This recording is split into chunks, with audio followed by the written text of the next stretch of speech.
tadi di Proliga udah main, di Games tapi juga udah main, sampai akhirnya kamu di Korea sekarang di Daejeon.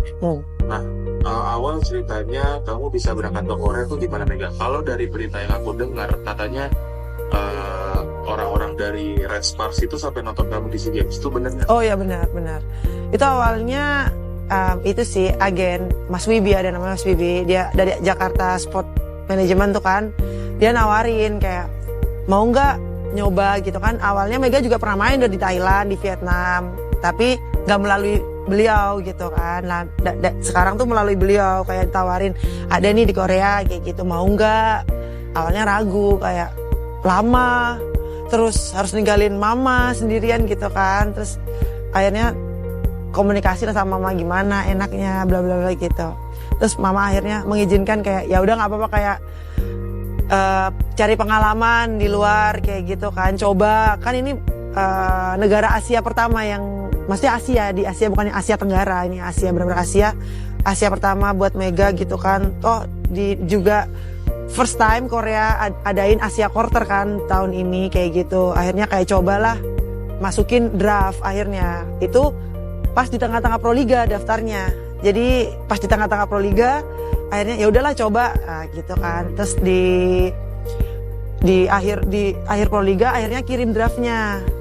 Karena kita kan nggak datang ke sini kan. Kalau yang cowok kan datang kayak tryout, kayak seleksinya di sini. Kalau kita melalui video aja kan, melalui video. Akhirnya di SEA Games itu udah penentuan kan, kita zoom pesimis lagi kayaknya, pesimis lah, pesaingnya Thailand, Jepang, kayak bener-bener yang wah bisa nggak ya gitu. Maksudnya kayak Indonesia tuh kayak main di Nation League ya, apa yang biasa main di Nation League ya, yang VNL yang bener-bener kayak, jadi kayak wah bisa nggak ya gitu kan, kayak pesimis. Sebenarnya ada teman Mega juga kayak Kak Wilda sama Mediol kan, kemarin masukin draft juga itu kan. Cuma kayak akhirnya nama Mega kesebut nomor 3 tim Red Spark ini kayak gitu.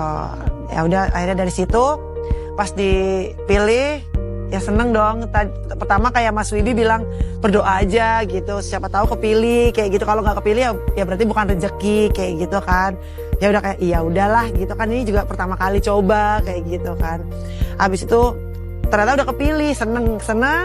Terus pas di SEA Games Kamboja, head coach datang ke Kamboja nonton pertandingan SEA Games kayak gitu. Berarti bisa dibilang keputusan coach yang di Red Spark itu ketika nonton pertandingan kamu di Kamboja ya?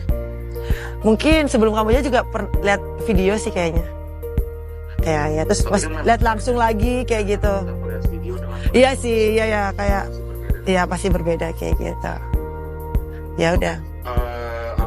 Kalau dari perbedaannya sendiri nih, kan kamu juga udah berpengalaman juga di Proliga di Indonesia, dan sekarang kamu ada di Village Korea. Perbedaan mendasarnya tuh apa sih kalau dari dua liga ini? Kayaknya sedikit jauh berbeda sih menurut aku. Kayak di sini lebih padat jadwalnya karena ada 6 round kan di sini. Belum lagi ntar playoff kayak gitu, baru kan kayak ke finalnya gitu kan. Kalau di Indonesia kan cuma 2 putaran, final 4, terus final kan kayak gitu aja. Menurut aku di sini kayak lebih banyak pengalamannya karena kita ketemu itu terus, jadi kayak kita belajar terus. Akhirnya setiap ketemu kayak beda lagi mereka kayak taktiknya, terus ketemu lagi beda lagi karena nggak mungkin sama kan. Takutnya kalau sama pasti kan kebaca kayak gitu kan. Kayak menurut Mega ya bisa lah kayak Proliga kayak gini juga gitu kalau bisa. Tapi mungkin susah sih. Kalau misalnya di Village itu kan tapi kan sistem liganya mungkin dia akan ada 6 putaran. Terus udah gitu mereka juga home away kan? Iya, home away terus. Iya punya stadion juga. Iya punya stadion sendiri kayak gitu. Kalau di Indonesia itu kan lebih sering kayak sistem bubble sih ya. Iya. Misal putaran 1 di Bandung, putaran 2 untuk kemarin saya kalau nggak salah di Solo ya. Iya, kayak gitu. Kita di Jakarta. Memang dari segi infrastruktur kita mungkin juga masih ketinggalan juga. Oh iya ya jauh. Tapi kalau misalnya kamu nih sebagai atlet volley, Oh. setiap orang itu kan pasti punya seseorang yang dilihat gitu, mungkin atlet idola kamu kan. Ada nggak sih atlet idola kamu di dunia volley ataupun di luar volley gitu? Yang kamu look up banget gitu. Di dunia volley ada sih, ada Boskovic kayak gitu. Sama yang Boskovic di posisi opposite dia dari Serbia. Kalau yang di outside itu si Kim, karena dulu kan aku outside, jadi ngidolainnya Kim kayak gitu. Sampai sekarang sih, dan akhirnya ketemu di sini kayak, wah kemarin All Star juga bener kayak, aku ketemu langsung sama orangnya kayak gitu. Dulu pernah ketemu 2018, cuma itu kayaknya sekedar ya sebagai ya minta foto kayak gitu, gak ngobrol. Dan sekarang itu bener kayak, aku ketemu, aku ngobrol, aku bisa pegang tangannya sampai aku bisa peluk dia, kayak ya mimpi sih itu, kayak jadi kenyataan akhirnya kayak gitu.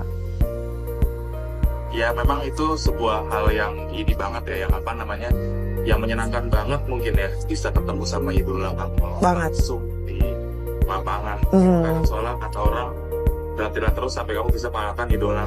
Iya Kamu pasti. kan udah sempet ngalahin juga. Ya pastinya seneng sih, kayak nggak nyangka aku udah di titik ini. Aku bener-bener kayak, aku beneran di titik ini kayak gitu. Kayak dulu tuh awalnya cuma kayak mimpi, kayak cuma bermimpi aja, kayak pengen kayak gitu kan. Tapi kan ya harus diwujudkan sih, namanya mimpi kan harus diwujudkan. Kalau udah terwujudkan kayak, oh aku bisa mencapai mimpi ini kayak gitu kan. Terus kayak gitulah pokoknya seneng nggak bisa dikatain dengan kata-kata udah.